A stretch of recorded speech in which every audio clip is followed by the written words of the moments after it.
या बातमीचे प्रायोजक आहेत हॉटेल बडे पीर। आमचा पत्ता विजापूर वेस आणि दुसरी शाखा जिंदाशाह मदार चौक, सोलापूर। जिल्ह्यातील अवैध हातभट्टी निर्मिती व विक्रीचे समूळ उच्चाटन करण्याच्या उद्देशाने जिल्हाधिकारी एस कार्तिकेयन यांच्या निर्देशानुसार राबविण्यात आलेल्या ऑपरेशन समन्वय अंतर्गत मुळेगाव तांडा येथे विविध विभागांच्या संयुक्त पथकाने मोठी धडक कारवाई केली। या कारवाईत 4250 लिटर हातभट्टी दारू निर्मितीसाठी वापरले जाणारे रसायन जप्त करण्यात आले असून एकूण 8,25,850 रुपयांचा मुद्देमाल हस्तगत करण्यात आला आहे। राज्य उत्पादन शुल्क विभागाच्या अधीक्षक भाग्यश्री जाधव व उपअधीक्षक सौरभ अदाटे यांच्या मार्गदर्शनाखाली 19 जून रोजी ही कारवाई करण्यात आली।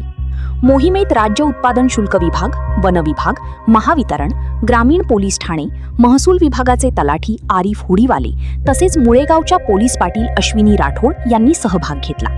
कारवाई दरम्यान अवैध हातभट्टी केंद्रांवर छापे टाकून 3 गुन्हे दाखल करण्यात आले, तर 3 जणांवर प्रत्यक्ष कारवाई करण्यात आली।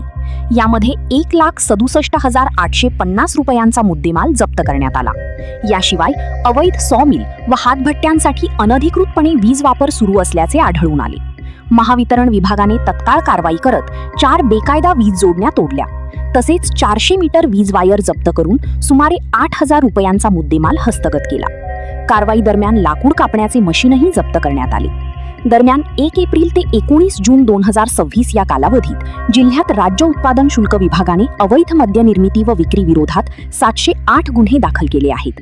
या कारवाईत 56 वाहनांसह तब्बल 2,39,00,000 रुपयांचा मुद्देमाल जप्त करण्यात आल्याची माहिती प्रशासनाकडून देण्यात आली।